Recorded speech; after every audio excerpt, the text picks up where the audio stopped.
अरे शादी तो सबकर होला पर ओकरा बाद का होला? ओकरा बाद सुहाग रात होला।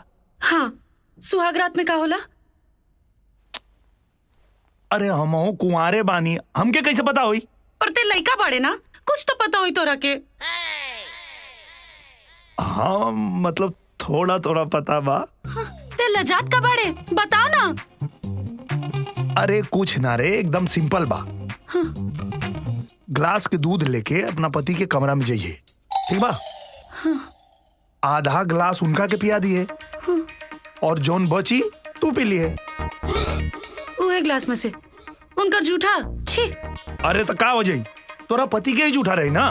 पर हम केहू के जूठ ना पिए नी, हम के उल्टी होला। अच्छा ठीक बा, एक काम करिए, पहले आधा गिलास तू पी लिए और जौन बची तो उनका के पिया दिए। हाँ, ये ठीक रही। ठीक है। ओकरा बाद? अरे ओकरा बाद दिया बुता दिए और अपने पिया के साथ गाना गई है। कौन गाना?